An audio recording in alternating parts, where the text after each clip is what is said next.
88,000 ऋषि मुनियों का प्रतिनिधित्व करते हुए नैमिषारण्य में स्थित श्री शौनक ऋषि उस व्यास मंच पर आसीन श्री उग्र श्रवासुत को पूछते हैं। क्या पूछते हैं? अधिक मासस्य कह स्वामी, ये अधिक मास क्या है? जो आज से शुरू हुआ है, पुरुषोत्तम मास, मल मास, अधिक मास। सो अधिक मास एक्चुअली क्या है?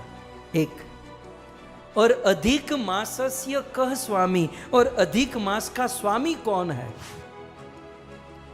और पूज्य मानस्य कस्तदा, और यदि हम अधिक मास की पूजा करें तो वह मान सम्मान किसको मिलता है? तस्मिन किम स्वीत प्रकर्तव्यम, उस अधिक मास में हमारे लिए क्या कर्तव्य है? अधिक मास में हमें क्या करना चाहिए? व्रत, अधिक मास में कैसा व्रत, अधिक मास में क्या व्रत करना चाहिए? दान, अधिक मास में क्या दान करना चाहिए? भोजनम, अधिक मास में क्या भोजन करना चाहिए, क्या नहीं करना चाहिए? कृपया करके आप बताइए। सो नैमिषारण्य में शौनक जी ने सूत गोस्वामी को अधिक मास के विषय में यह प्रश्न, इतना ही नहीं, आगे कहते हैं जप, अधिक मास में क्या जाप करना चाहिए? दान, अधिक मास में क्या दान करना चाहिए? उपवास आदि, अधिक मास में कैसा उपवास करना चाहिए? साधनम, अधिक मास में साधन क्या होना चाहिए? किंतु भणीयताम, हमको बढ़ाओ, कृपया करके ये सब हमको बढ़ाओ। तुष्येत कृतेन को देव, इस अधिक मास में देवताओं को संतुष्ट करने के लिए या देव भगवान को प्रसन्न करने के लिए हमें क्या करना चाहिए? और यदि आपने जो कहा वो हम कर देंगे तो वह देवता और भगवान हमको क्या फल देंगे? किम फलम, अधिक मास में का क्या फल मिलेगा? प्रयच्छति, कृपया करके बताइए, इसका उत्तर दीजिए। सही इस प्रकार पुरुषोत्तम मास, अधिक मास के विषय में श्री शौनक जी जिज्ञासा किए। नमो विष्णुपादाय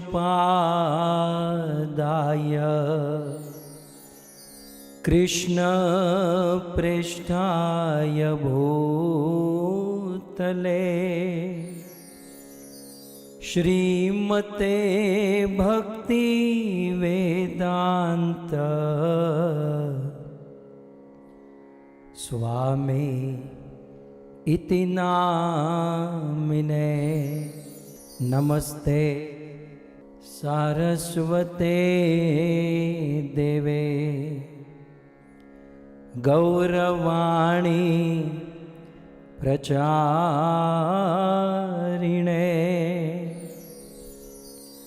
निर्विशेष शून्यवादी पाश्चात देशतारिणे।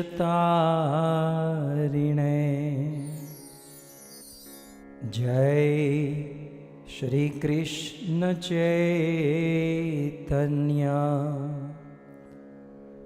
प्रभु नित्यानंद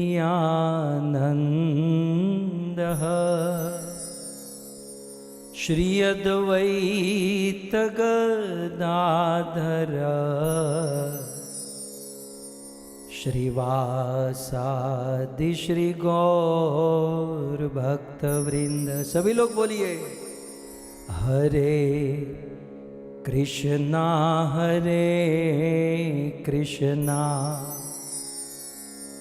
कृष्णा कृष्णा हरे हरे, हरे राम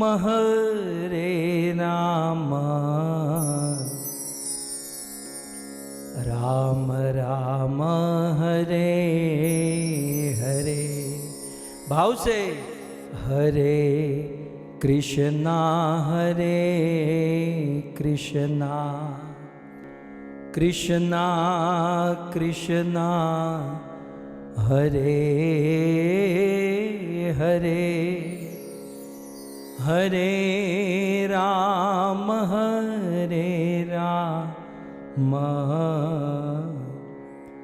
राम राम हरे हरे। जगत गुरु श्रील प्रभुपाद की। परम सौभाग्य पवित्र पुरुषोत्तम मास प्रारंभ हो चुका है। आज पुरुषोत्तम मास का प्रथम दिन है। वैसे तो पुरुषोत्तम मास की बड़ी पावन पवित्र महिमा है। अनेकों ग्रंथों में, शास्त्रों में, पुराणों में और अनेकों साधु संतों के द्वारा श्री पुरुषोत्तम मास की महिमा गाई गई है। इस पुरुषोत्तम मास में हम सब पुरुषोत्तम मास की महिमा गाएंगे। मूल रूप से पुरुषोत्तम महात्म्य दो पुराणों में वर्णन किया गया है। एक बृहद नारदीय पुराण और दूसरा पद्म पुराण। और इन दोनों पुराणों में पुरुषोत्तम मास की महिमा और इस महीने में प्रतिदिन, जैसे 30 दिन का महीना होता है, सो प्रत्येक दिन एक एक अध्याय की कथा श्रवण करने की महिमा है। बृहद नारदीय पुराण और पद्म पुराण में 30 अध्यायों में पुरुषोत्तम मास, अधिक मास या मल मास की महिमा बताई गई है। इस पुरुषोत्तम मास में श्री पद्म पुराण से हम इस पुरुषोत्तम मास की महिमा गाएंगे और साथ ही साथ श्री वेदव्यास मुनि ने जो व्रत विधि अपनी ओर से ही बनाकर हमें दी है, क्योंकि व्यास मुनि ने ही पद्म पुराण में 30 अध्याय और इन 30 अध्यायों को पुरुषोत्तम मास के प्रथम दिन प्रथम अध्याय का पाठ करें, दूसरे दिन दूसरे अध्याय का पाठ करें, तीसरे दिन तीसरे अध्याय का पाठ करें। सो प्रतिदिन एक एक अध्याय के पाठ की महिमा है। आप सबके सहयोग से हम इस महीने में रोज कथा करेंगे, लेकिन प्रत्येक दिन हम पद्म पुराण से एक एक अध्याय की कथा श्रवण करेंगे। सो आइए ज़्यादा समय न लेते हुए पद्म पुराण से पुरुषोत्तम मास की परम पवित्र पावन महिमा को हम सब श्रवण करें, जिसकी अद्भुत रोचक कथा है और इसका बहुत बड़ा महात्म्य है। यह कथा श्री वेदव्यास मुनि लिखते हैं पद्म पुराण में, और कथा प्रारंभ कुछ यहां से करते हैं।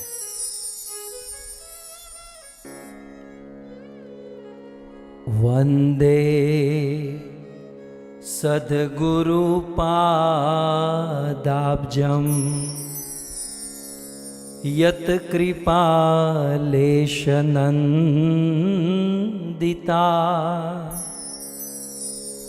जायते सज्जना सद्य जायते सज्जना सद्य प्रपंचार्णव पारगा प्रपंचार्णव पारगा। पुरुषोत्तम मास, पद्म पुराण प्रथम अध्याय और पुरुषोत्तम मास के प्रथम दिन की कथा आज, दूसरे दिन की कथा कल। सो प्रथम अध्याय में प्रारंभ करते हुए श्री वेदव्यास मुनि लिखते हैं वंदे है, सबसे पहला शब्द कहते हैं वंदे। मैं वंदन करता हूं, मैं नमस्कार करता हूं। मैं अक्सर निवेदन कर चुका हूं, आज पुनः करूं। वंदन और चंदन, नंद नंदन को प्रसन्न करने के बहुत सुंदर नजराने हैं। सुभाल में चंदन और शरीर से वंदन भगवान या भगवान के शुद्ध भक्तों को करना चाहिए। जब भी हम कोई शुभ कर्म का प्रारंभ करें या दिन का प्रारंभ हो, हमें वंदन अवश्य करना चाहिए। भगवान रामचंद्र जब गुरुकुल से पढ़कर आए तो गुरुकुल से क्या सीख कर आए? हमारे बच्चे स्कूल कॉलेज में पढ़कर जाते हैं, क्या सीख कर आते हैं? मैं अमेरिका की बात करूं तो यहाँ तो बच्चों को पढ़ाया जाता है तुम्हारे पेरेंट्स तुम्हें मारते तो नहीं है ना, तुम्हें डांटते नहीं है ना, नहीं तो हमको बता दो हम उसको जेल में डाल देंगे। सो यहाँ तो उल्टी शिक्षा है। रामायण में वर्णन है कि जब राम जी, लक्ष्मण, भरत, शत्रुघ्न गुरुकुल से पढ़कर आए तो उनके जीवन में प्रथम शिक्षा क्या थी? प्रातः काल उठ के रघुनाथा, प्रातः काल उठ के रघुनाथा,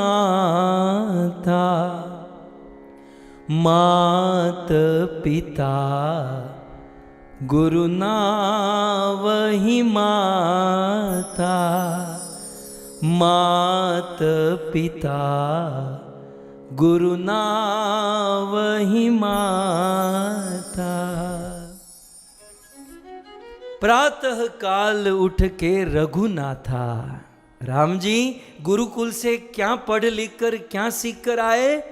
तो प्रातः काल रोज सुबह उठकर मात पिता गुरु ना वही माथा, अपने माता के चरणों में, पिता के चरणों में, श्री गुरु के चरणों में वंदन करना, उसे प्रणाम करना, उनके चरणों में अपने मस्तक को झुकाना। आज वही बात श्री व्यास मुनि पद्म पुराण में पुरुषोत्तम मास के प्रारंभ में प्रथम दिन में, इस प्रथम दिन की कथा में कहते हैं वंदे, मैं वंदन करता हूं। अच्छा, किसको वंदे हैं? किसको वंदन करना चाहिए? सबसे पहले वंदन किसको करना चाहिए? तो श्लोक में आप देख सकते हैं वंदे सदगुरु, मैं मेरे सदगुरु को वंदन करता हूं, मैं मेरे गुरुदेव को प्रणाम करता हूं। देखिए, शास्त्रों की इसी फिलोसॉफी के आधारित हमारे परम गुरु श्रील प्रभुपाद जी ने इस्कॉन में नीति नियम बनाए हैं। हम रोज सुबह मंगला आरती में जगते हैं और प्रभु के सामने खड़े रहते हैं, शंख बजता है और प्रथम शब्द क्या होता है? वंदे गुरु श्री चरणारविंदम। संसार दावा नललीढ़ लोक, वंदे गुरु श्री चरणारविंदम। महाप्रभु कीर्तन नित्य गीत, वंदे गुरु श्री चरणारविंदम। अब सामने भगवान खड़े हैं और प्रणाम गुरुदेव को किया जा रहा है, क्योंकि शास्त्र में लिखा है कि गुरु की कृपा से ही हम भगवान को देखते हैं, समझते हैं और उनका अनुभव कर सकते हैं। इसलिए जब वंदन करने की बात आए तो प्रथम वंदन श्री गुरु जी के चरणों में। सो वंदे सदगुरु। और यहाँ तो बहुत सुंदर बात, गुरु जी को प्रणाम नहीं, मैं तो गुरु जी के चरणों को प्रणाम करता हूं। वंदे सदगुरु पद, पद माने चरण, और चरण कैसे है? अब्जम, अब्जम माने कमल के समान। मेरे सदगुरु के चरण कमल, उनके चरण कमल के समान है, कमल के समान सुंदर, कोमल, सुगंधित, उस कमल को प्रणाम करता हूँ। अब यहाँ पर तो विस्तार नहीं, लेकिन गोस्वामी तुलसीदास जी ने इसका विस्तार किया कि वंदे सदगुरु, गुरु के चरण रूपी कमल को प्रणाम करता हूँ। क्यों? क्योंकि उस चरण रूपी कमल में, जैसे कमल में पराग होती है, वैसे मेरे गुरु के चरण रूपी कमल में भी पराग है, वो रज है। और वो रज कैसी है? इस भवसागर के बंधन से मुक्त करने वाली है। सो मैं उस गुरुदेव के चरण कमल में प्रणाम करता हूं। क्यों? क्योंकि यत कृपा लेश, उस गुरुदेव की लेश मात्र भी यदि कृपा हो जाए तो आनंदिता, जीवन में आनंद आनंद हो जाता है। भगवान की कृपा से है ना, मरने के बाद आनंद मिलता है, लेकिन गुरु की कृपा से जीते जी आनंद मिल जाता है। सो वंदे सदगुरु पादाब्जम यत कृपा लेश, जिसकी लेश मात्र भी कृपा हो जाए, नंदिता आनंदिता, जीवन आनंद आनंद हो जाता है। और इतना ही नहीं, 3 पॉइंट कहते हैं कि जिस गुरु की लेश मात्र कृपा से, एक तो नंदिता आनंदिता, जीवन में आनंद होता है, और दूसरा जायंते सज्जना, उस गुरुदेव की कृपा से हम सज्जन हो जाते हैं, हम सज्जन बन जाते हैं। और कैसे सज्जन बन जाते? बोले सद्य, तुरंत। अरे सही बात है। पारस और संत में बड़ो अंतर जान। हमारे वहाँ पारस मणि की बड़ी महिमा है, लेकिन पारस मणि भी किसी लोहे को टच करे ना तो लोहे को सोना बनाती है, अपने जैसा पारस मणि नहीं बनाती है। पारस और संत में बड़ो अंतर जान, लेकिन पारस लोहे को केवल कंचन करे, संत करे आप समान, लेकिन साधु तो अपने जैसा साधु ही बना देता है। सो पद्म पुराण के इस पुरुषोत्तम मास के प्रारंभ प्रथम अध्याय में कहते हैं कि यत कृपा लेश, जिस गुरुदेव की लेश मात्र कृपा से आनंदिता, जीवन में आनंद होता है, और जायंते सज्जना, और हम तुरंत ही सज्जन बन जाते हैं। सज्जन समझते ना? वैसे तो प्राय सब लोग अपने आप को सज्जन ही मानते हैं कि मैं सज्जन हूँ, आई एम जेंटलमैन है। मुझे यदि कोई कहे कि एक शब्द में, एक वाक्य में यदि सज्जन शब्द की परिभाषा बोलनी हो तो सज्जन का मतलब क्या? तो एक वाक्य में यदि कहना हो तो सज्जन का अर्थ है कि इस दुनिया में अपनी चेष्टा से, मनुष्य तो छोड़िए, पशु पक्षी, एक चींटी जैसे छोटे से छोटे जीव को भी कोई परेशान न करे तो उस आदमी को सज्जन कहा जाएगा। समझ रहे हैं? वैसे सज्जनता की तो बहुत परिभाषा है। हम लोग जेंटलमैन कहते ना, इज ए जेंटलमैन पर्सन, ये सज्जन है।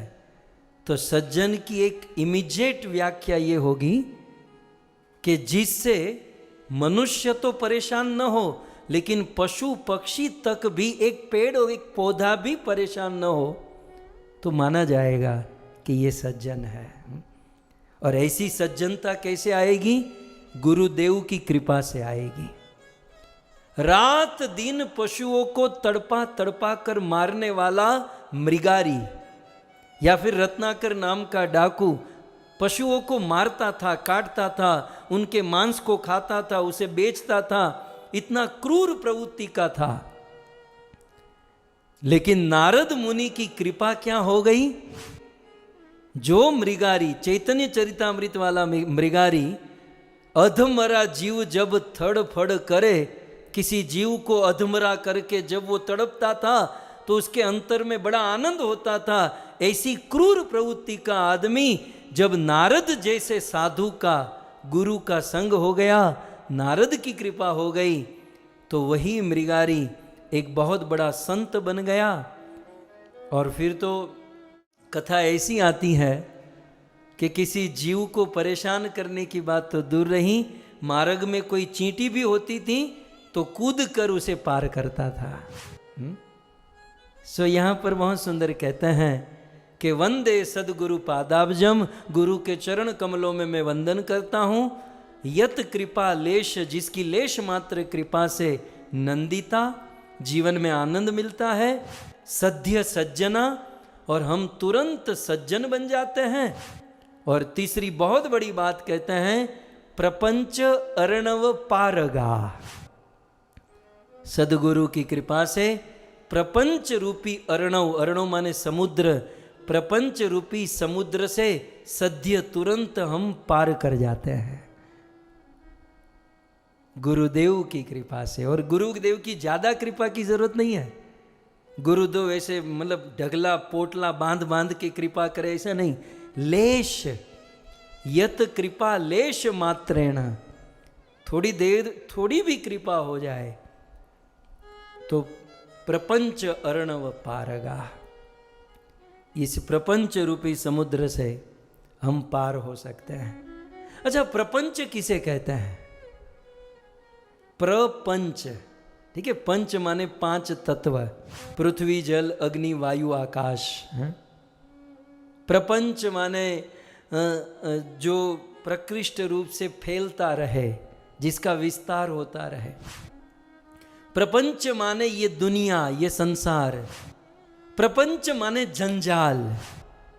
क्या ऐसा लगता नहीं कि हम कहीं वो रेशम का कीड़ा जैसे जाल में फंस जाता है, वैसे कहीं ना कहीं हम लोग फंसे हुए हैं? ऐसा लग नहीं रहा है? रेशम का कीड़ा स्वतंत्र होता है, लेकिन अपनी ही लार ग्रंथि से अपने आजू बाजू में ऐसा घर बनाता है, ऐसा घर बनाता है, बनाते बनाते बनाते एक दिन वह कीड़ा अपने ही बनाए हुए घर में फंस जाता है, फंस जाता है। फिर हम लोग कहते हैं एटलीस्ट संडे को तो मंदिर में आओ, तो वो कीड़ा कहता है कि क्या करे, जंजाल में फंसे हुए हैं। तो क्या हमने कहा था जंजाल बनाओ? जंजाल तो तुम अपने हिसाब से ही बना रखे हो।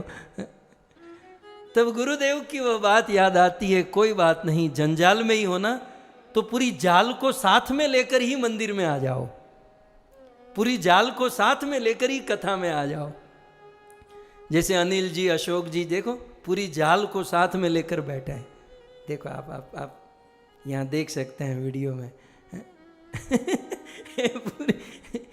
पूरा सब साथ में है। मैं प्रपंच के ऊपर कह रहा था। प्रपंच माने संसार, प्रपंच माने जंजाल, प्रपंच माने बखेड़ा, प्रपंच माने झंझट, प्रपंच माने झगड़ा, प्रपंच माने धोखा, प्रपंच माने छल, प्रपंच माने कपट, प्रपंच माने प्रतिकूलता, प्रपंच माने क्या कहेंगे, जो बुरा कथन होता है, ये सब प्रपंच के अर्थ है। सो हम सब लोग इस प्रपंच में फंसे हुए हैं। आप ये मत समझिए कि हम मनुष्य बहुत अच्छी कंडीशन में हैं। एक्चुअल हम जिस स्थान पर रह रहे हैं, ये हमारे रहने लायक स्थान है ही नहीं। यहां तो हम लोग बुरे फंसे हुए हैं। कोई आदमी चलकर जा रहा हो और कुएं में गिर जाए, और कुएं में गिरकर सोचे कि बस मजा आ गया, अब यहीं पर जीना है, यहीं पर रहना है। वो मजा थोड़ी है, बेचारा वो गिरा हुआ है। उसे वहां से बाहर निकलेगा तब वास्तविक दुनिया प्रारंभ होगी। तो ये पृथ्वी, ये जगत, ये संसार प्रपंच है, एक कुआं है जिसमें हम फंसे हुए हैं। सो यहां पर कहते हैं प्रपंच अर्णव, प्रपंच रूपी समुद्र में हम सब लोग फंसे हुए हैं। लेकिन यत कृपा लेश मात्रेण, लेकिन गुरुदेव की लेश मात्र भी कृपा हो जाए तो इस प्रपंच रूपी समुद्र से हम आसानी से पार हो सकते हैं। तो ऐसे सदगुरु के चरणों में मैं बारंबार प्रणाम करता हूँ, वंदन करता हूँ। और पद्म पुराण के अंतर्गत इस पुरुषोत्तम मास प्रथम अध्याय का प्रारंभ करता हूं। इस प्रकार से व्यास मुनि ने प्रथम श्लोक में यह निवेदन किया और अब कथा शुरू करते हैं।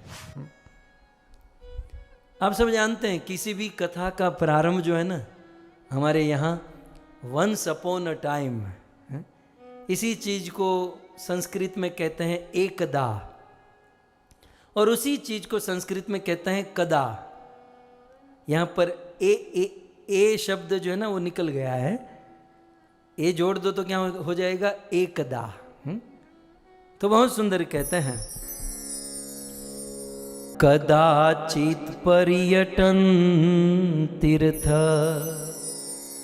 यात्राम उद्देश्य धार्मिकः सूत पौराणिको व्यास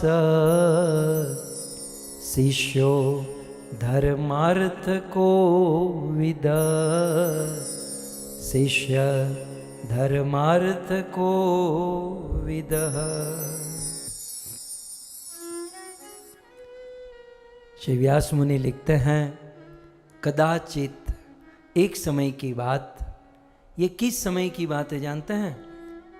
द्वापर युग का अंत और कल युग का प्रारंभ है। ये दो युगों की संधि हो रही थी, द्वापर अंत कलयुग प्रारंभ, ये तब की बात है। सो कदाचित पर्यटन तीर्थ, एक समय की बात, द्वापर के अंत में कलयुग के प्रारंभ में पर्यटनम तीर्थ, तीर्थों में पर्यटन करने के लिए, यात्राम उद्देश्य, यात्रा करने के लिए। अच्छा, कैसी यात्रा करने के लिए? बोले धार्मिक यात्रा करने के लिए। देखो हमारे शास्त्रों में कितना क्लियर किया गया है। दो बंदे जा रहे हैं, कहाँ जा रहे हो? यात्रा करने जा रहे हैं। लेकिन यात्रा भी कहाँ? शराब खाने में यहाँ वहाँ। सो यहाँ पर कहते हैं यात्रा, लेकिन कौन सी यात्रा? धार्मिक यात्रा।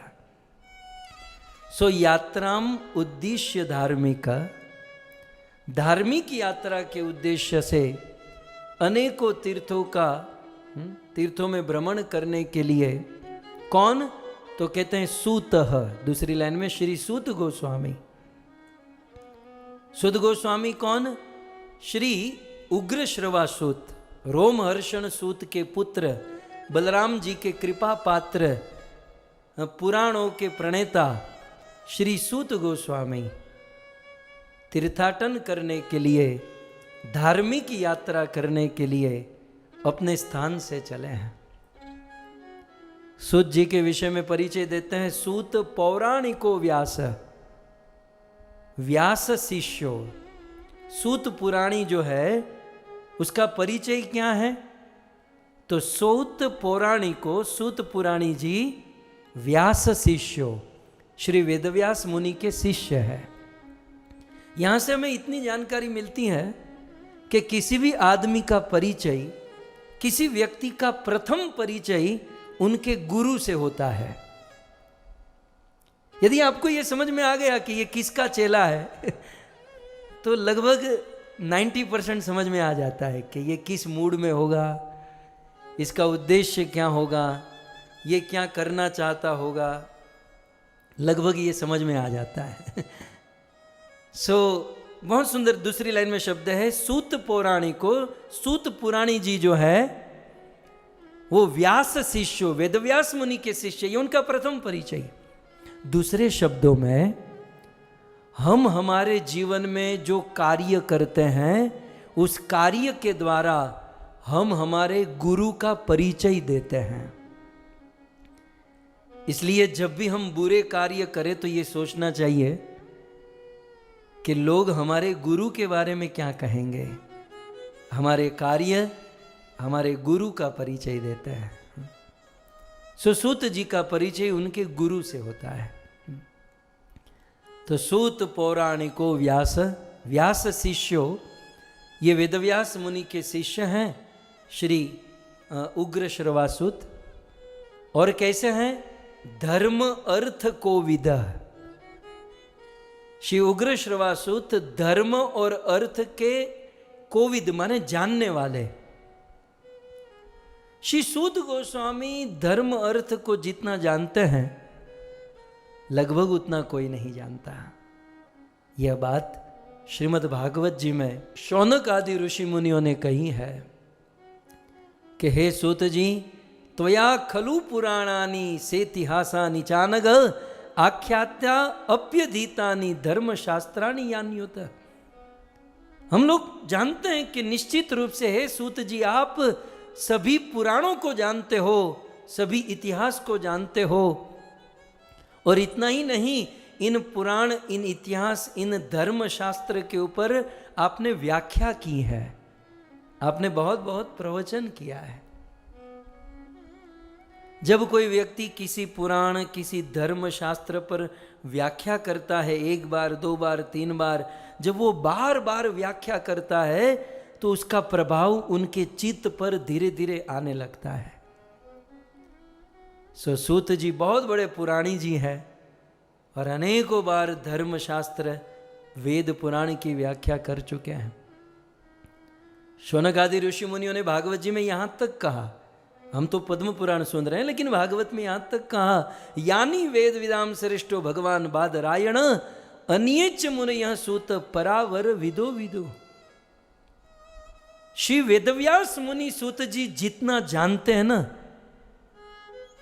वो सब आप जानते हो, क्योंकि वेदव्यास जी ने अपने बाजू में बिठाकर आपको ये सारे ग्रंथ पढ़ाए हैं। अन्येच मुनयः सूत, अन्य जितने भी ऋषि मुनि जितना जानते हैं वो सब सूत जी आप जानते हो। सूत जी अपनी विनम्रता प्रस्तुत करते हैं, आप इतनी प्रशंसा मत करो भाई।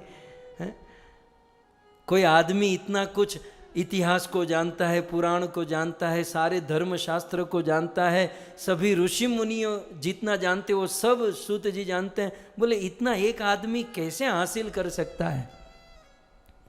किसी एक आदमी को इतना सारा ज्ञान, इतना अनुभव हासिल करना ये नामुमकिन है, असंभव जैसा है।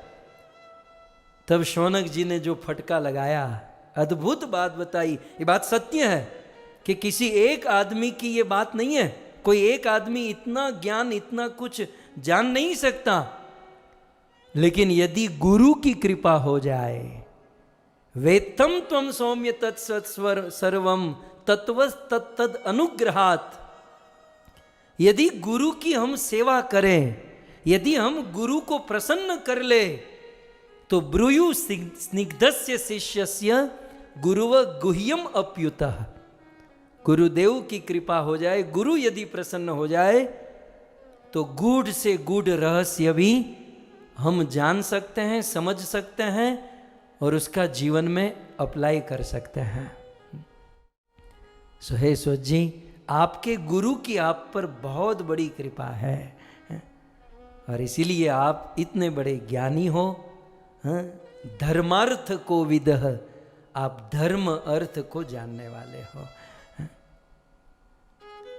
सो ऐसे सूत गोस्वामी तीर्थाटन करते करते करते नैमिषारण्य में पहुंचे।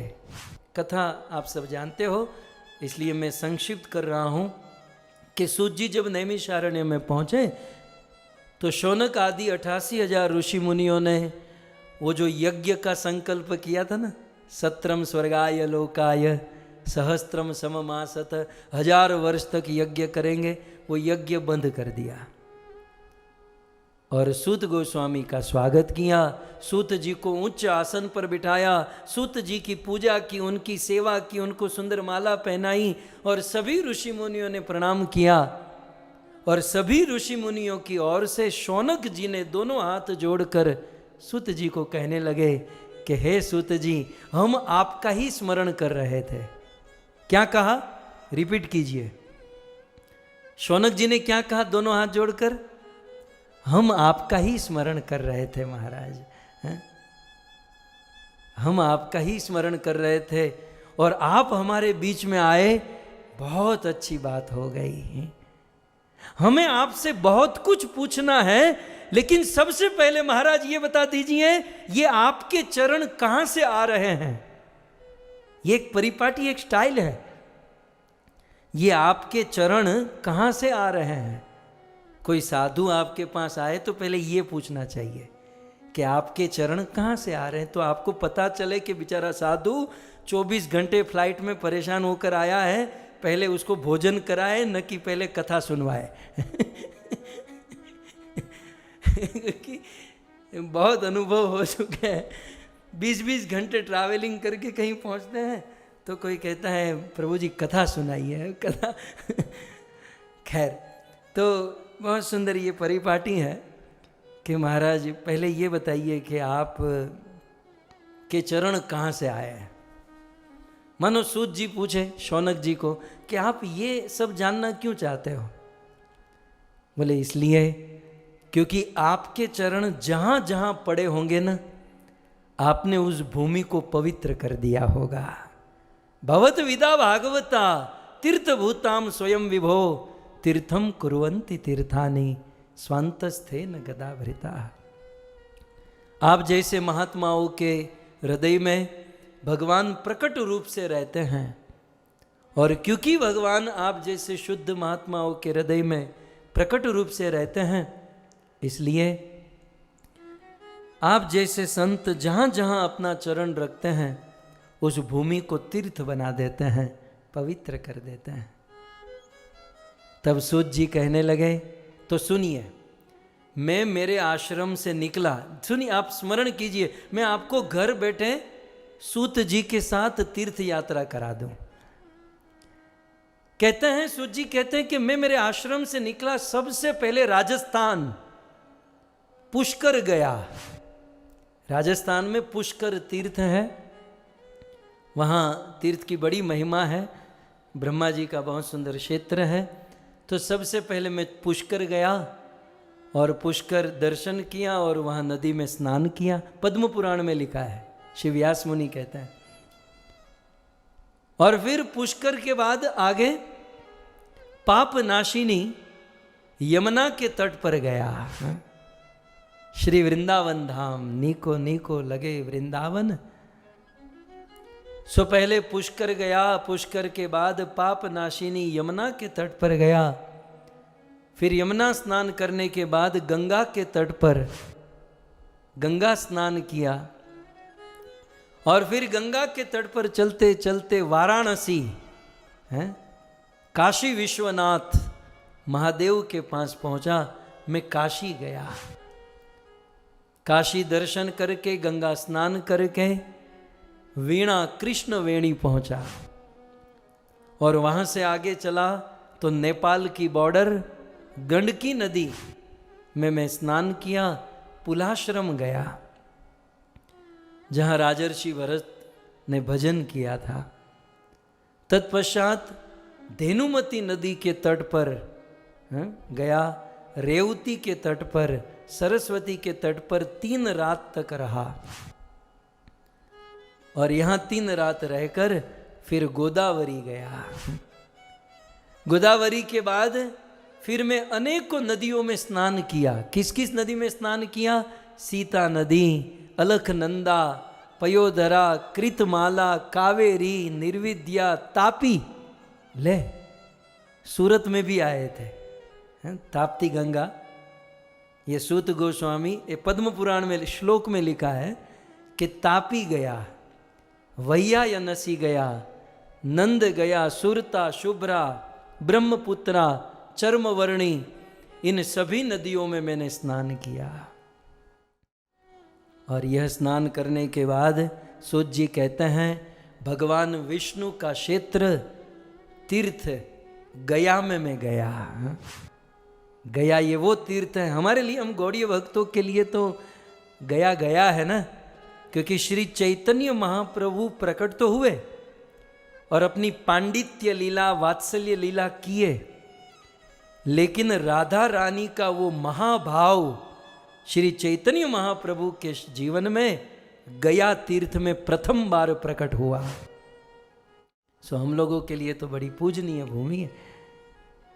सो गया, खास करके गया मानव समाज में, मनुष्य समुदाय में श्राद्ध के लिए माना जाता है कि गया जाकर श्राद्ध करेंगे, लेकिन उससे भी बड़ी महिमा यह है कि उस छुपे हुए राधा भाव, महाभाव को प्रकट करने वाली ये भूमि बन गई गया।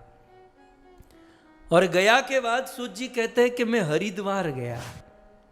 हरिद्वार, फिर शुक्रताल, मुजफ्फरनगर से थोड़ा दूर शुक्रताल में गया। और जब मैं शुक्रताल पहुंचा तो राज राजेश्वर महाराज परीक्षित अपना घर बार सब कुछ छोड़कर गंगा के तट पर आ चुके थे और वो संकल्प कर चुके थे मैं भगवत कथा सुनूंगा। और जिस समय वो संकल्प करके गंगा के तट पर बैठे थे उसी समय मैं वहां पर पहुंचा। ये योग देखिए, योगानुयोग में उसी समय पर पहुंचा। लाखों ऋषि मुनि, अत्रि, वशिष्ठ, नारद, शरद्वान, अरिष्ट नेमि, भृगु, अंगिरा, एक से एक ऋषि मुनि आए। और परीक्षित के हृदय में एकमात्र जिज्ञासा थी कि मुझे कोई भागवत कथा सुना दे। और उसी समय तत्र भवान व्यास पुत्र, पृथ्वी पर स्वच्छंद गति से विचरण करने वाले आत्मराम, आप्त काम, भागवत सम्राट, भागवत भूषण, प्रातः स्मरणीय व्यास नंदन श्री सुखदेव गोस्वामी वहां पर आए। और परम विरक्त चूड़ामणि श्री सुखदेव गोस्वामी ने महाराज परीक्षित को 7 दिन तक भागवत कथा सुनाई। ये कौन कह रहा है? सूत गोस्वामी। किसको? शौनक आदि ऋषि मुनि को नैमिषारण्य में।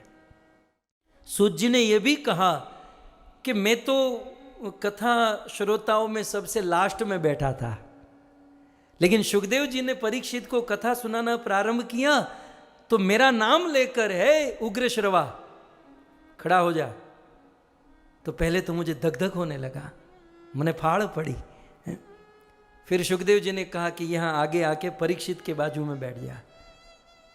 सुखदेव जी जानते थे कि ये सूत गोस्वामी, ये उग्र श्रवा सूत आगे चलकर ऋषि मुनियों को भागवत सुनाएंगे। तो सुखदेव जी ने आगे बिठाया और भागवत सुनाया। अब सूत जी आंखों देखा हाल बता रहे हैं कि मेरे बाजू में परीक्षित बैठे थे, कथा सुन रहे थे, और सुखदेव जी के मुख से 7 दिन तक कथा सुनकर उनका चित्त, उनका मन भगवान में लग गया। और वो तक्षक नाग आए उसके पहले तो 7 दिन कथा सुनकर महाराज परीक्षित को मोक्ष मिल गया, भगवान के धाम वैकुंठ में चले गए। और सुखदेव जी अपने स्थान में चले गए। और फिर तो क्या था, मैं वहाँ से निकला और वहाँ शुक्रताल से सीधा नैमिषारण्य में आया हूँ। ये सूत गोस्वामी की जर्नी है जो भागवत में वर्णन नहीं है, पद्म पुराण में ये जो हमने पाठ मांडा है। अब देखिए एक बहुत सुंदर बात, सूत गोस्वामी की आंखों में पानी आ गया और सूत जी कहने लगे कि आज मैं धन्य हो गया, आज मैं धन्य हो गया। श्लोक में आपके सामने रखूं, धन्योस्मि।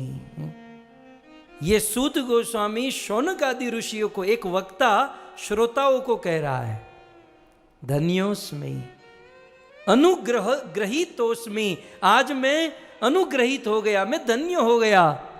क्यों? क्योंकि यतमाम स्मरथ सत्तमा, क्योंकि आप जैसे संतों ने मेरा स्मरण किया। कितनी बड़ी बात है। वैसे दिखने में तो छोटी सी लगती हैं, लेकिन मैं मेरे जीवन का अनुभव कहूं तो ये सबसे बड़ी बात, ये सबसे बड़ी कृपा है। धन्योस्मि, आज मैं धन्य हो गया। अनुग्रहीतोस्मि, आज मैं कृपा से भर गया। कारण इतना ही कि आप जैसे संतों ने मेरा स्मरण किया। भक्तों, जब भी हम कोई शुद्ध भक्त से मिले, किसी सदगुरु से मिले, कोई सद वैष्णव से मिले, तो उसे ज्यादा अन्य कोई आशा न रखकर केवल इतनी ही आशा रखनी चाहिए कि ये शुद्ध भक्त, ये सदगुरु हमारा स्मरण भी कर देंगे ना तो हमारा जीवन धन्य हो जाएगा। बहुत बड़ी चीज है स्मरण। किसी शुद्ध भक्त के स्मरण में भी आ जाना, ये बहुत बड़ा अचीवमेंट है। इसलिए हमें ना सेवा करनी चाहिए, कुछ ऐसे कार्य करने चाहिए ताकि कोई शुद्ध भक्त एक बार भी हमारा स्मरण कर लेंगे, हम धन्य हो जाएंगे। हमें देखिए किसी सदगुरु से, किसी शुद्ध भक्त से ये आशा नहीं रखनी है कि हमको मंत्र मार के कोई फल दे दे, हमारा कच्चा चिट्ठा बना कर दे दे, या हमारा भविष्य देख ले, हमारा ज्योतिष देख ले। ये कोई आशा नहीं। शुद्ध भक्त से केवल एक ही आशा कि बस आपके स्मरण में हम रहे। आपके जीवन पर्यंत में एक बार भी आपके चित्त में, आपके मन में इस दास का स्मरण हो गया ना, तो हमारा जीवन धन्य हो जाएगा। ये बहुत बड़ी बात है, शुद्ध भक्त के स्मरण में आ जाना। जीवन में ऐसा कार्य करे ताकि कोई शुद्ध भक्त हमारा स्मरण कर दे। बहुत सुंदर कहते हैं दूसरी लाइन में, स्व अल्पतरम भाग्यम। मैं सूत, मैं तो दुर्भाग्यशाली आदमी, मेरे जैसा दुर्भगा कौन? क्योंकि अहम विलोम जाता, मैं तो विलोम जाति का आदमी, मैं कोई ब्राह्मण थोड़ी हूं। सूत जी कहते हैं कि मैं ब्राह्मण नहीं हूं, न मैं क्षत्रिय हूं, न मैं वैश्य में शूद्र, मैं चारों वर्ण में किसी में नहीं आता, क्योंकि मेरी माता भिन्न वर्ण की, पिता भिन्न वर्ण के, अहम विलोम जाता। हम तो विलोम, हम तो समाज के पिछड़ी जाति के लोग, गर्हित लोग, दुर्भाग्यशाली लोग। और ऊपर से मूढ़म, एक तो मैं दुर्भगा हूं, मैं मूढ़ हूं, और सर्वथा ज्ञान जल्पकम, और सर्वथा ज्ञान झाड़ते रहता हूं। जैसे चैतन्य महाप्रभु के ना, आमित बातुल, मैं बातुल, कुछ लोग होते ना बक बक बक बक करने वाले तो मैं तो बक बक करते रहता हूं। एक्चुअली ये बक बक नहीं है। सूत जी तो भागवत गाते हैं, वो तो पुराणों के वक्ता हैं, लेकिन उनकी विनम्रता है कि मैं तो एक बातुल आदमी, मैं प्रजल्प करने वाला आदमी, मैं मूढ़, मैं विलोम जाता, लेकिन आज मैं धन्य हो गया। धन्योस्मि अनुग्रहीतोस्मि। क्यों? क्योंकि यत माम स्मरथ सत्तमा, क्योंकि आप जैसे संतों के द्वारा मेरा स्मरण किया गया, धन्य हो गया। तब शौनक जी कहते हैं कि महाराज आप ये उल्टी गंगा मत बहाइए, हमारी जिज्ञासा को आप तृप्त कीजिए। हमारे मन में प्रश्न है, हमारी कुछ जिज्ञासाएं हैं, कृपया करके हमारी जिज्ञासा को आप पूर्ण कीजिए। तो श्लोक समझिए। शौनकम प्रति उवाचेदम प्रहसन सक्षलनिया गिराहा। शौनक जी प्रति उवाचेदम, शौनक जी सूत जी को कहते हैं, प्रश्न पूछ रहे हैं, जिज्ञासा कर रहे हैं, लेकिन जिज्ञासा कैसे कर रहे हैं? प्रहसन, हंसते हुए, मतलब खुश होकर, प्रसन्नता से। इससे हमको भी ये सीखने मिलता है कि हम भी प्रश्न पूछे। कथा के बाद प्रश्न पूछने का अवसर मिलता है, जिज्ञासा करने का अवसर मिलता है, लेकिन मुंह बिगाड़ कर प्रश्न ना पूछे। प्रहसन, कुछ लोग दिमाग सटका कर प्रश्न पूछते हैं, कुछ लोग मुंह बिगाड़ कर प्रश्न पूछते हैं। स्पेशली प्रहसन, हंसते हुए, प्रसन्न होकर, और श्लक्षणिया गिरा, और मधुर वाणी से, मन को मोह लेने वाली मनोहर वाणी से। शौनक भी तो शौनक है ना, है? शौनक जी के विषय में भी बहुत सुंदर कहा, कथा रस आस्वाद कुशल शौनको ब्रवीत। ये कथा रस का आस्वादन करने के लिए भ्रमर के समान। तो ऐसे शौनक जी बड़ी सुंदर भाषा से कहते हैं कि आप अपने आप को दुर्भाग्यशाली कहते हो, अपने आप को मूढ़ कहते हो। देखो, कोई बड़ा आदमी अपनी विनम्रता प्रस्तुत करे ना, तो उसको ओके नहीं बोल देना चाहिए। कोई महान आदमी होगा, वो क्या कहेगा? आमी बड़ो मूर्ख, मैं बहुत अज्ञानी हूँ, मैं मूर्ख हूँ। तो पब्लिक में से कोई कहे, ओके ठीक है, आप मूर्ख हो, तो फिर कथा क्यों सुना रहे हो? आप भी हमारी बाजू में बैठ जाओ। जब कोई अपनी विनम्रता प्रस्तुत करे तो ऐसे बोलना चाहिए। शौनक जी क्या कहते हैं? नहीं नहीं महाराज, आप अपने आप को मूढ़ कहते हो, ये गलत है। त्वत्समो नास्ति लोकेषु, आपके जैसा इस पृथ्वी के गोले में और कोई नहीं है। देखो, त्वत्समो, आपके जैसा, लोकेशु न अस्ति, इस लोक में कोई नहीं है। और वेद व्यास गृहालयम, वेद व्यास जी के गृह आलय में तो बहुत सारे ऋषि मुनि पढ़ते हैं। वेद व्यास जी के वहाँ जैमिनी ऋषि, पैल ऋषि, वैशंपायन, अनेकों ऋषि मुनि हैं। तो वेद व्यास के गृहालय में आपके समान, आपकी बराबरी करने वाला कोई ऋषि नहीं है। क्या हम नहीं जानते हैं? इसलिए आपकी नम्रता आपके पास रखिए। हमारे लिए तो आप भगवान से भी महान हो। गुरु गोविंद दो खड़े काको लागू पाए, हमारे लिए तो आप स्वयं भगवान आ गए हैं। तो बस गुरुदेव, अब आपके चरणों में हम निवेदन करते हैं। अब देखो मूल बात, हमारी जिज्ञासा, हमारा प्रश्न है। क्या प्रश्न है? अधिक मासस्य कह स्वामी, अधिक मास की बात। अधिक मासस्य कह स्वामी, पूज्यमानस्य कस्तदा, तस्मिन् किं स्वीत् प्रकर्तव्यम्, व्रतदानादिभोजनम्, व्रतदानादिभोजनम्।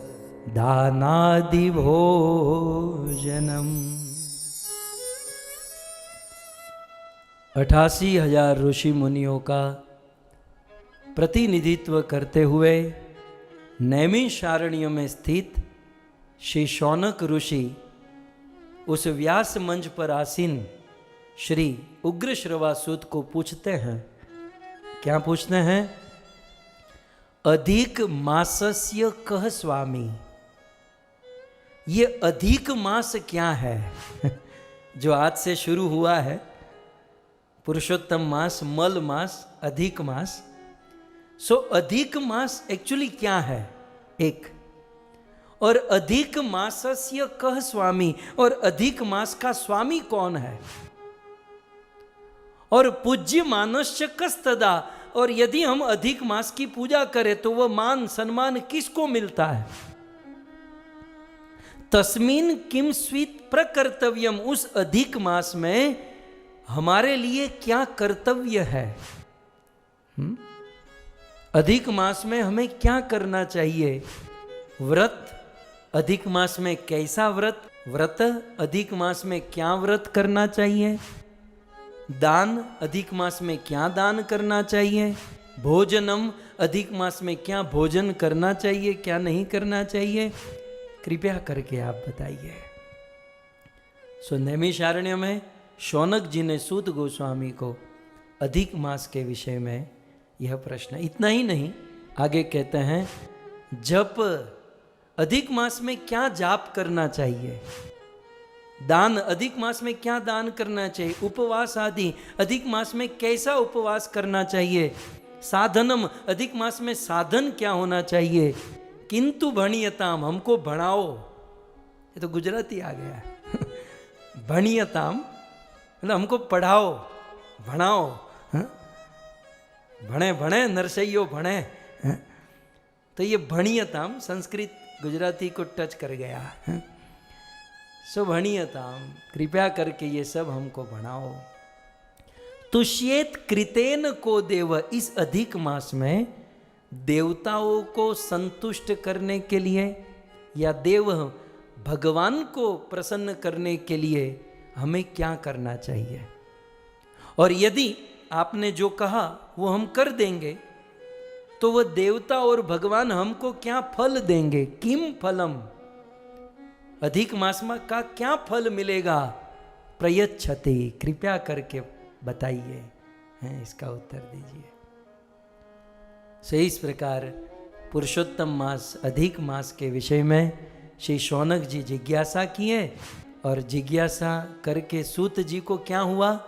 कहते हैं सूत पुत्र स्त्विमाम श्रुत्वा, सूत पुत्र माने रोमहर्षण सूत के पुत्र उग्रश्रवा सूत ने जब इस प्रकार से सुना तो सुनकर हृष्ट मानस, उसका मन प्रसन्न हो गया। अधिक मास के विषय में जब प्रश्न सुना तो मन प्रसन्न हो गया कि ये शौनक आदि ऋषि मुनि अधिक मास में क्या जाप करना, क्या तप करना, क्या व्रत करना, ये सुनना चाहते हैं। बाकी कुछ लोग प्रश्न पूछते हैं कि अच्छी होटल कहाँ मिलेगी, अच्छी रेस्टोरेंट का अच्छा खाना कहाँ मिलेगा, अच्छा मूवी कहाँ लगा है। तब साधु बेचारा दुखी हो जाता है कि ये पूछ क्या रहा है। लेकिन अधिक मास के विषय में इस जिज्ञासा को सुनकर सूत जी प्रसन्न हुए और प्रति उवाच ऋषिकेश स्मर शंख गदाधरम। और सूत जी अधिक मास के विषय में जो प्रश्न पूछा है, प्रति उवाच, उसका उत्तर देने लगे। लेकिन वो उत्तर कैसे देने लगे? ऋषिकेशम स्मर, ऋषिकेश भगवान श्री कृष्ण का स्मरण करते हुए, शंख चक्र गदाधरम, जो शंख चक्र गदा धारण करते हैं, उस भगवान का स्मरण करते हुए अधिक मास के विषय में उत्तर देने लगे। और क्या उत्तर देने लगे? तो इति श्री पद्म पुराणे पुरुषोत्तम महात्म्ये ऋषि सूत संवादो नाम प्रथम अध्याय समाप्त। श्री पुरुषोत्तम मास की। तो यहां पर प्रथम अध्याय समाप्त हुआ। मैं स्पेशल ये पुराण से ही एज इट इज आपके सामने रखा कि ये प्रथम अध्याय की कथा यहां पर समाप्त हुई। और पुरुषोत्तम मास के प्रथम दिन में इतनी कथा सुनने का महत्व है जो अभी हमने सुनी। अब दूसरे दिन में दूसरे अध्याय की कथा, तीसरे, वैसे ये 30 दिन की कथा में रोज के दिन की रोज कथा हम लोग सुनाएंगे, ठीक है। तो ये सब याद रखिएगा कि सूत जी व्यासपीठ पर बैठे हैं, शौनक जी अधिक मास के विषय में जिज्ञासा कर चुके हैं। अब आगे इसके उत्तर आएंगे, प्रश्न उत्तर चलती रहेगी, कथा आगे बढ़ती रहेगी। लेकिन क्योंकि आज पुरुषोत्तम मास का प्रथम दिन है, इसलिए कई भक्तों के मन में ये प्रश्न है कि पुरुषोत्तम मास में क्या करना चाहिए। तो 27 वस्तु है, कुछ करना कुछ नहीं करना। सबसे पहले इस अधिक मास में, पुरुषोत्तम मास में, हमें ब्रह्म मुहूर्त में जगना चाहिए। ब्रह्म मुहूर्त जो है ना 48 मिनट का होता है, 48 मिनट्स का ब्रह्म मुहूर्त होता है। और ये ब्रह्म मुहूर्त शुरू होता है सुबह 4 बजे और 10 मिनट से लेकर 4:58 तक ब्रह्म मुहूर्त होता है।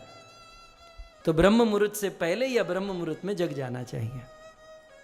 और ब्रह्म मुहूर्त में जग कर क्या करना चाहिए? व्हाट्सएप देख लो, अपने ईमेल वीमेल चेक कर लो, है? क्या करना है?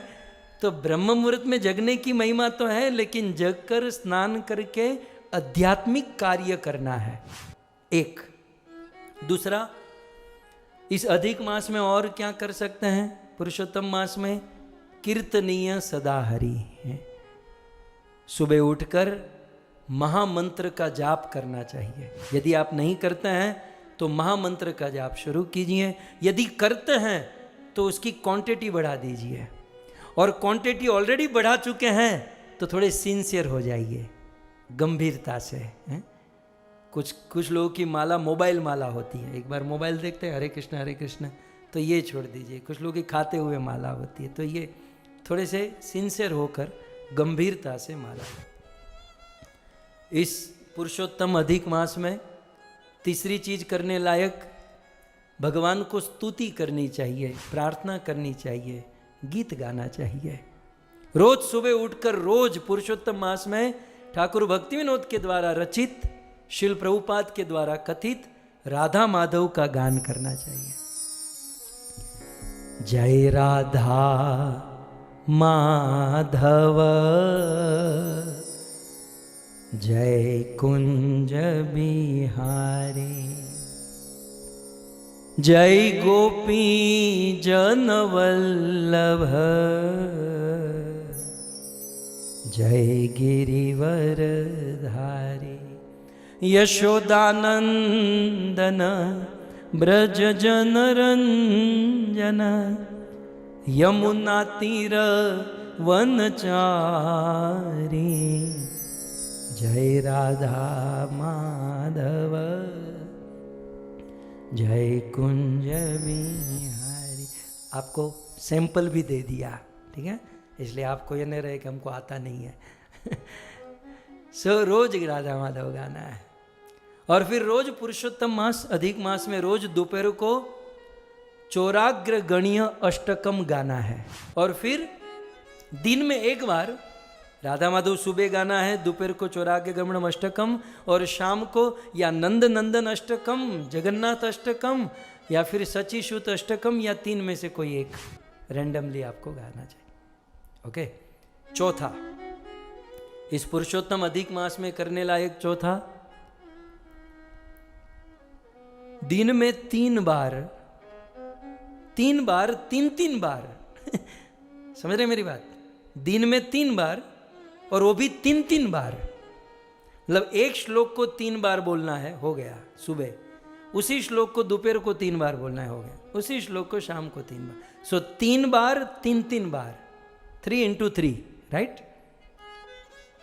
कौंडिन्य नाम के एक ऋषि हुए, और कौंडिन्य ऋषि ने भगवान पुरुषोत्तम को प्रणाम किया स्पेशल, क्योंकि ये पुरुषोत्तम मास है, और भगवान पुरुषोत्तम का प्रणाम मंत्र तो स्क्रीन पर आप देख सकते हैं, हो सके तो नोट भी कर सकते हैं। गोवर्धन धरम वंदे गोपालम गोपरूपिणम गोकुलोत्सव मीशानम गोविंदम गोपिका प्रियम। पूरा नहीं हुआ, रुको रुको, इसके बाद है वंदे नवघन श्याम विभुजम मुरलीधरम पीतांबर दाम देवम सर्वधाम पुरुषोत्तमम। सो इस प्रकार से चौथी चीज, आप ये दोनों श्लोक 3 बार दिन में 3 बार उच्चारण कर सकते हैं। 5वीं चीज, इस पुरुषोत्तम मास अधिक मास में भगवत गीता के 15वें अध्याय का रोज पाठ करना चाहिए। वैसे तो पूरी भगवत गीता का पाठ होता है, लेकिन 15वां अध्याय पुरुषोत्तम योग है, वहाँ पुरुषोत्तम की महिमा, पुरुषोत्तम के विषय में बताया गया है। छठा कार्य करने लायक इस पुरुषोत्तम अधिक मास में श्रीमद् भागवत के 10वें स्कंद के 14वें अध्याय में ब्रह्मा जी के द्वारा भगवान पुरुषोत्तम भगवान श्री कृष्ण को स्तुति की गई है। नौमीयते ब्रवपुषेत इडंबराय गुंजावसन परिपिच्छ लसन मुखाय वन्यास्त्रजे कवल वेत्र विषाण वेणु लक्ष्मा श्रिये मृदुपदे पशुपंग जाय। बहुत सुंदर ब्रह्मा जी भगवान पुरुषोत्तम को भागवत के 10वें स्कंद के 14वें अध्याय में स्तुति करता है, तो ये रोज आप इसका पाठ कर सकते हैं। 7वीं चीज पुरुषोत्तम अधिक मास में करने लायक, सिंपल लिविंग हाई थिंकिंग। शिल प्रभुपाद जी का ये मंत्र था। वैसे जीवन भर ऐसा होना चाहिए, लेकिन एटलीस्ट पुरुषोत्तम महीने में सादा जीवन, उच्च विचार के अनुसार हमारा खान पान, हमारी दिनचर्या, हमारी जो लाइफ है, इस प्रकार से जीनी चाहिए। पुरुषोत्तम अधिक मास में करने लायक 8वां कार्य, देसी घी के प्रयोग से भगवान को भोग धराना और उसको प्रसाद के रूप में ग्रहण करना। 9वां कार्य, ब्रह्मचर्य व्रत का पालन करना। पुरुषोत्तम अधिक मास में 10वां कार्य, निरपेक्ष व्रत, माने एटलीस्ट 1 महीने के लिए निष्काम भावना और एकमात्र व्यवसायत्मिका बुद्धि, जैसे गीता में कृष्ण कहते हैं, केवल अपनी बुद्धि एक लक्ष्य कृष्ण भक्ति की ओर कंसंट्रेट करना है। पुरुषोत्तम अधिक मास में 11वां कार्य करने लायक, अन्य कार्यों के लिए कम प्रयास। वैसे तो भगवान ने ये महीना बनाया काम धंधा छोड़ने के लिए, क्योंकि पहले के ज़माने में ये इंग्लिश महीने नहीं चलते थे, केवल हमारे वैदिक कैलेंडर, वैदिक महीना चलता था, कार्तिक मासिक, पौष माह, फाल्गुन, ओके। तो उसमें ये पुरुषोत्तम मास गिनती में नहीं आता। तो पहले के ज़माने के लोग इस महीने में काम काज धंधा होता ही नहीं था, क्योंकि कमिटमेंट नहीं होता था, एक्स्ट्रा मंथ है। लेकिन फिर हम तो पुरुषोत्तम मास में भी जॉब करते, बिजनेस करते हैं, कोई बात नहीं, प्रैक्टिकल होना चाहिए, लेकिन जॉब करते करते हुए भी अन्य कार्यों में कम प्रयास, भक्ति संबंधित कार्यों में ज़्यादा प्रयास करना चाहिए। पुरुषोत्तम अधिक मास में करने लायक 12वां कार्य, अपनी शारीरिक जरूरत को सीमित करके आध्यात्मिक आवश्यकता को प्रायोरिटी देना, आध्यात्मिक वस्तु को प्राथमिकता देना, ये 12वां कार्य। 13वां कार्य, कुछ संकल्प करें कि मैं ये नहीं करूँगा, ये बुरी वस्तु को त्यागूंगा, अच्छी वस्तु करूँगा, और वो संकल्प भक्तों के बीच में रखें, क्योंकि अपने आप में संकल्प करेंगे तो वो पूर्ण नहीं होगा, भक्त के बीच में रखेंगे तो पूर्ण होगा। यदि कुछ करना चाहते हो तो पुरुषोत्तम मास में 14वां कार्य है, अपनी किसी एक प्रिय वस्तु, कोई दिनचर्या में हो कि भाई मैं तो 7 to 9 सोशल मीडिया में रहती हूँ, मैं तो 10 से 12 इंस्टा में रहती हूँ, या वेब सीरीज़ देखती हूँ, या ये करती हूँ, तो जो भी अपनी दिनचर्या में कुछ फिक्स है उसे त्यागे, या कोई अपनी प्रिय कोई वस्तु, खान पान कुछ भी हो, उसका 1 महीने के लिए वो व्रत करें। 15वां कार्य पुरुषोत्तम मास में करने लायक, आप लोग दान करते ही हैं, लेकिन इस अधिक मास में अधिक दान करें। 16वां कार्य इस महीने में करने लायक, यात्रा करें, तीर्थ यात्रा, गोकुल, मथुरा, वृंदावन, जगन्नाथपुरी, ये सब यात्रा करें। और यात्रा नहीं कर सकते हैं तो अपने निकट इस्कॉन मंदिरों में जाए, ये मंदिर भी एक धाम है, सो ज़्यादा से ज़्यादा अपना टाइम वहाँ बिताए। 17वां कार्य पुरुषोत्तम मास में, तुलसी दल, तुलसी पुष्प भगवान के चरणों में अर्पित करें। 18वां कार्य है, एटलीस्ट इस महीने में अपने क्रोध को त्यागें और अपने क्रोध को उत्तेजित करने वाली जो परिस्थिति, उस परिस्थिति को ही त्याग दें, ताकि हम क्रोध न करें, क्योंकि क्रोध से हमारी साधना, हमारी भक्ति खत्म हो जाती है। 19वां कार्य इस मास में आप करना चाहो तो कर सकते हो। आप तो वैष्णव अपराध करते ही नहीं हो, आपको तो मैं फोकट ही कह रहा हूँ, लेकिन फिर भी 19वां कार्य है कि यदि हम वैष्णव अपराध करते हैं तो उससे पूर्ण रूप से मुक्त हो जाए और उससे उल्टे वैष्णव का गुणगान करें। 20वां, इस पुरुषोत्तम महीने में भगवान पुरुषोत्तम के द्वारा दी गई भगवद गीता, इस भगवद गीता का वितरण करें। वितरण नहीं कर सकते हैं तो बहुत पैसे कमाए आप लोगों ने, गीता खरीदिए और लोगों को भेंट कीजिए, ज़्यादा से ज़्यादा भगवद गीता, भागवत दूसरों को प्रदान करें। 21वां कार्य, वैष्णव सेवा कीजिए, वैष्णवों को प्रसाद खिलाइए। ये अमेरिका वाले, कनाडा, ऑस्ट्रेलिया वाले कहेंगे हम यहाँ कहाँ वैष्णव को बुलाए, कोई बात नहीं, हमारे बहुत सुंदर इस्कॉन मंदिर और अनेकों मंदिर ये कार्य कर रहे हैं, तो उनको आप कुछ दीजिए धनराशि, वो आपके बिहाफ में वैष्णव सेवा करेंगे, सो वैष्णव सेवा कीजिए। 22वां कार्य है, हरि कथा सुनिए। हरि कथा सुनकर ज़्यादा से ज़्यादा इस पुरुषोत्तम मास में हरि कथा सुनिए।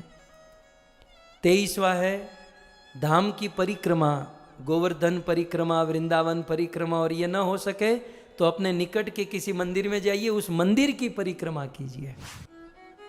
24वां कार्य है, मंदिर का मार्जन कीजिए। हम मंदिर मार्जन कर सकते हैं, या हमारे घर पर जो मंदिर है उसका मार्जन कर सकते हैं। 25वां कार्य इस पुरुषोत्तम अधिक मास में हम कर सकते हैं, पवित्र नदियों में स्नान करना चाहिए। और यदि पवित्र नदियों में नहीं जा सकते तो एटलीस्ट रोज सुबह अपने बाथरूम में स्नान करते हुए उन नदियों का स्मरण करना चाहिए। गंगे च यमुने चैव गोदावरी सरस्वती नर्मदे कावेरी जले अस्मिन सन्निधिम कुरुहु, इस प्रकार से करके जल में स्नान करें। पुरुषोत्तम अधिक मास में करने लायक 26वां कार्य, नित्य श्री राधा कृष्ण को घी अर्पण करे, घी का दीप अर्पण करे, और वह घी की ज्योत निरंतर चलती, 1 महीने के लिए नित्य ज्योत भगवान को अर्पण करे। और 27वां कार्य करने लायक इस पुरुषोत्तम अधिक मास में कि आप रोज एक वैष्णव, एक ब्राह्मण को घर पर बुलाए और उसको भोजन कराए। और ये रोज नहीं कर सकते हैं तो पुरुषोत्तम मास के अंत में उत्थापन के दिन 33 ब्राह्मण को बुलाकर उनका भोजन कराए। सो इस प्रकार से ये 27 यम नियम पुरुषोत्तम अधिक मास में करने लायक, इनमें से जितना आप कर सकते हो उतनी अधिक महिमा है। आज ही गुरुदेव परम पूज्य राधा गोविंद गोस्वामी महाराज ने अभी अभी एक मैसेज दिया। महाराज जी को पूछा, मैं अभी करंट की बात कर रहा हूँ, अभी आज के दिन की बात कर रहा हूँ, कि महाराज जी को कहा कि महाराज जी आप अधिक मास के लिए भक्तों को क्या कहना चाहोगे? तो परम पूज्य राधा गोविंद गोस्वामी महाराज कहते हैं कि जिस समय हम प्रभुपाद जी के साथ थे, और उस समय भी पुरुषोत्तम मास आया होगा, अधिक मास आया होगा, तो जब हमने श्रील प्रभुपाद जी को पूछा कि अधिक मास में क्या करें, तो प्रभुपाद जी ने इतना ही कहा कि स्पेशल कुछ नहीं है, आप लोग जो भक्ति कर रहे हो उस भक्ति को अधिक कीजिए। इस मास में, अधिक मास में जो भी भक्ति 16 माला करे तो 25 करे, हम जो भक्ति कर रहे हैं उसको ही अधिक मात्रा में कीजिए। तो ये सब करना चाहिए, ये कुछ याद न रहे तो भक्ति के कार्य को हमें अधिक करना चाहिए, क्योंकि इस महीने में दान, धर्म, व्रत, भक्ति जो भी करते हैं उसका करोड़ों गुना फल मिलता है। वैसे कार्तिक महीने की बड़ी महिमा है, लेकिन कार्तिक से भी करोड़ों गुना फल पुरुषोत्तम मास में मिलता है। ऐसा पुरुषोत्तम मास प्रारंभ हो चुका है। आइए जय जयकार हो श्री पुरुषोत्तम मास की।